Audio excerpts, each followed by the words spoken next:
ஐயோ,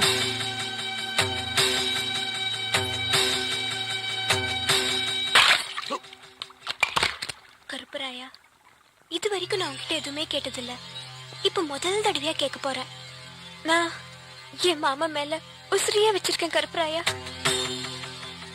என் மனசு பூராவும் என் மாமன் தான் நிறைஞ்சு இருக்காரு. ஆனா அவரு மனசுல நான் இல்ல, வைதேகி தான் இருக்கான்னு இப்பதான் தெரிஞ்சுக்கிட்டேன். நீ என்ன பண்ணுவியோ ஏது பண்ணுவியோ எனக்கு தெரியாது. என் மனசுல இருக்கிறத இப்ப நான் உன்கிட்ட சொல்ல போறேன். என் மாமா ஆசைப்படியே வைதேகிய என் மாமா கூடவே சேர்த்து வச்சுட்டு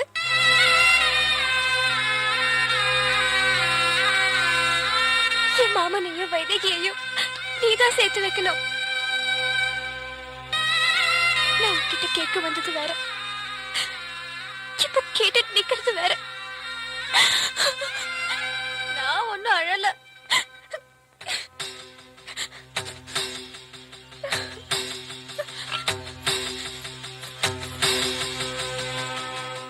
மாமா மனசுல இடத்த புடிச்சிட்டு வான்னு சொன்னா பெருசா விட்டு கொடுத்துட்டு வந்து நிக்கிற. நீ வேணா விட்டு கொடுக்கலாம், ஆனா என் மனசுல நான் கட்டி வச்சிருக்கிற கோட்டைய யாருக்காகவும் எப்பவும் விட்டு கொடுக்க மாட்டேன். புரியுதா? இத பாருமா, எங்க அண்ணன் வீட்டுக்கு மருமகளா போற உரிமை உனக்கு மட்டும்தான் இருக்கு. அந்த வைதேகியை விட நீ எந்த விதத்துல கம்மியா போயிட்ட? உன் கண்ணில் பட்ட இடத்தெல்லாம் வாங்கி போடுற அளவுக்கு நம்ம கிட்ட ஆஸ்தி இல்லையா, அந்தஸ்து இல்லையா? பணம் காசை வச்சு மண்ணில் இருக்கிற இடத்த தான்ப்பா வாங்க முடியும். மாமா மனசுல இருக்கிற இடத்த எப்படிப்பா வாங்க முடியும்? ஓ மாமா மனசை எப்படி மாத்துறதுன்னு எனக்கு தெரியும். சட்டம் போட்டு பூ பூத்ததா சரித்திரமே இல்லப்பா.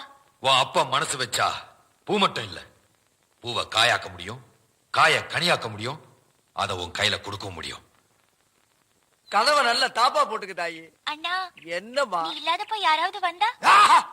நான் இல்லாதப்ப எவன் இந்த வீட்டு பக்கம் வர மாட்டான். உன் தலைக்கு மேல ஒரு ஈ காக்கா பறந்தாலும் சரி, வீச்சருவா வீராசாமி தங்கச்சின்னு சொல்லு, அது ரெக்கைய மடக்கிட்டு மண்டி போட்டு தாயி வர்றேன். பால் ஊட்டி வளர்த்த கிளி, பழம் கொடுத்து பார்த்த கிளி. பால் பால், இது தமிழ் பால்.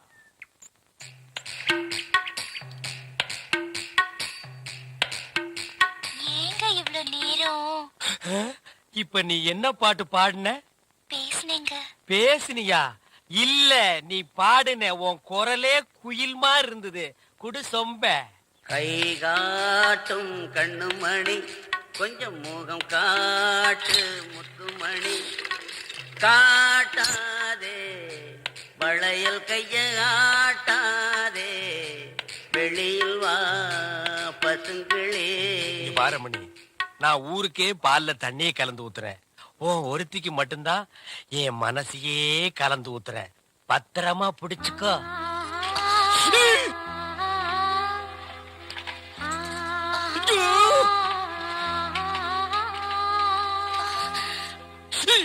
வாங்க கலெக்டர் சார், வாங்க. என்ன ஊர் ஜனங்களா ஒன்னா சேர்ந்து வந்திருக்கீங்க? என்ன விஷயம்? என்ன சார் இது? அன்னைக்கு நீங்க தானே இந்த ஊருக்கு கால்வா வெட்டுறதுக்கு நிலம் தரேன்னு சொன்னீங்க. இன்னைக்கு மாட்டேன்னு சொல்றீங்களே சார். ஓ, அத சொல்றீங்களா? கலெக்டர் சார், அன்னைக்கு இருந்த சூழ்நிலையில சரின்னு சொன்னேன், இன்னைக்கு இருக்கிற சூழ்நிலையில மாட்டேன்னு சொல்லல, முடியாதுன்னு சொல்றேன். ஐயா, நீங்க காவாப்பட்ட நிலம் தரேன்னு சொன்னதுல இருந்து எங்க கஷ்டமெல்லாம் தீருன்னு நம்பிட்டு இருந்தோம் ஐயா. நான் இப்பவும் மாட்டேன்னு சொல்லலையே. நான் சீதனமா வாங்கின நிலத்தை சீதனமாவே கொடுக்கணும்னு நினைக்கிறேன்.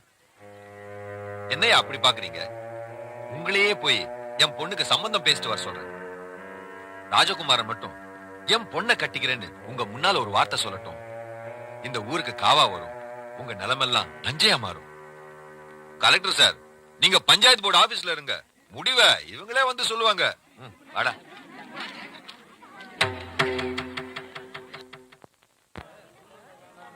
என்னப்பா சொல்றீங்க?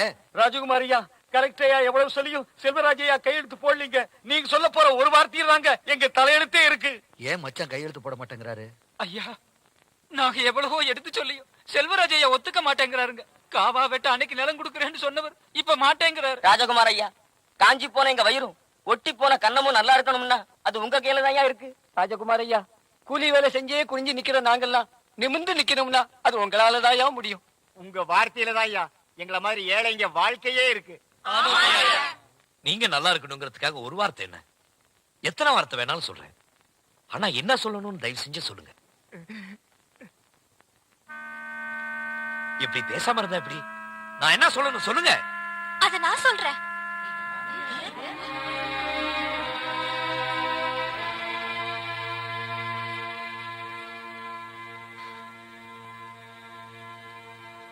கொஞ்சம் வாங்க மாமா.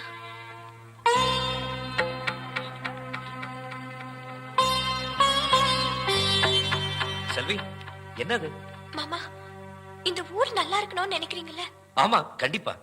அப்படின்னா நீங்க என்ன கட்டிக்கிறேன்னு இந்த ஊர் ஜனங்க முன்னாடி சொல்லணும். என்ன சொல்ற? நான் பொய் சொல்றேன். என்ன பொய் சொல்றியா? ஆமா மாமா, பொய் தான் சொல்றேன். என்னை எப்படியாவது உங்களுக்கு கட்டி வைக்கணும்னு எங்க அப்பா ஆசைப்படுறாரு. அதுக்காகத்தான் காவா வெட்ட கையெழுத்து போடாம ஜனங்க வாழ்க்கையோட விளையாடுறாரு. நீங்க என்ன கட்டிக்கிறேன்னு சொன்னாதான் எங்க அப்பா காவா வெட்ட சம்மதிப்பாரு. நீங்க ஜனங்க மேல வச்சிருக்கிற பாசம் உண்மைன்னா அவங்க உங்க மேல வச்சிருக்கிற நம்பிக்கை பொய்யிடக்கூடாது மாமா. எதுக்காக வந்து ராஜகுமார பொய் சொன்னதில்ல? இனிமேலும் பொய் சொல்ல மாட்டான். சொல்லித்தான் ஆகணும் மாமா. ஒரு தடவை காவா வெட்டிட்டா அது எந்த சட்டத்தாலையும் மாத்த முடியாது. சத்தியமா சொல்றேன் மாமா, நீங்களும் வைத்தியத்தையும் கல்யாணம் பண்ணிக்கிட்டு சந்தோஷமா இருக்கணும். நான் கழுத்தை நீட்டினா தானே மாமா நீங்க தாலி கட்ட முடியும். நீங்க சொல்ல போற இந்த பொய்யில தான் இந்த ஊரோட எதிர்காலமே இருக்கு.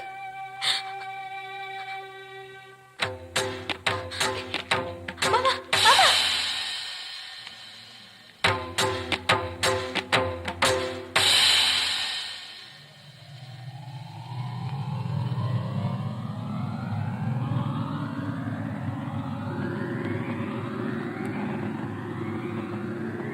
நீங்க சொல்ல போற இந்த பொய்யில தான் இந்த ஊரோட எதிர்காலமே இருக்கு.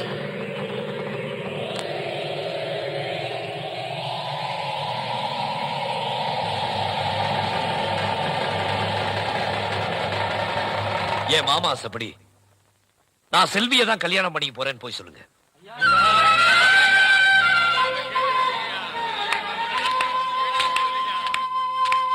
மாப்பிள, எனக்கு ரொம்ப சந்தோஷம். எனக்கு நல்லா தெரியும் ஜனங்களை பார்த்த உடனே உங்க மனசு மாறிடும்னு. அதனாலதான் வரத்துக்கு முன்னாடியே கையெழுத்த போட்டு கலெக்டர்ட்ட கொடுத்துட்டு வந்துட்டேன். உங்களுக்கு எல்லாம் சந்தோஷம் தானே? அக்கா அக்கா அக்கா அக்கா வள்ளி, எப்படி ஓடி வர? அந்த ராஜகுமார் மாமா உங்களை தானே கட்டிக்க போறேன்னு சொன்னாரு. இப்போ ஊர் ஜனங்க முன்னாடி அந்த செல்வியை தான் கட்டிக்க போறேன்னு சொல்றாரு. சொல்ற சாமி மேல சத்தியமா சொல்றேங்கா, செல்வி அக்காவை தான் கட்டிக்க போறாரா?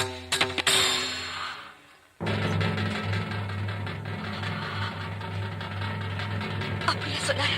ஆமாக்கா. அப்படியே சொன்னாரு. ஆமாக்கா. அப்படியே சொன்னாரு. ஆமாக்கா.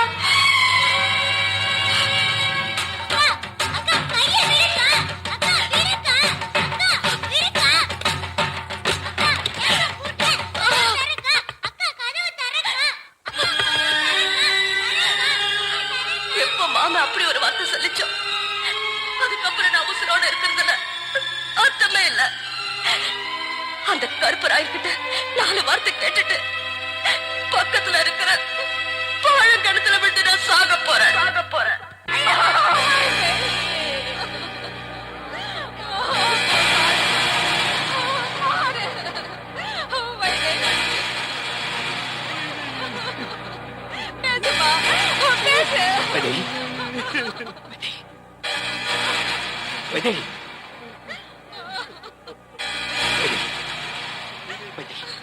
மாமா வந்திருக்கா பாருமா. மாப்பிள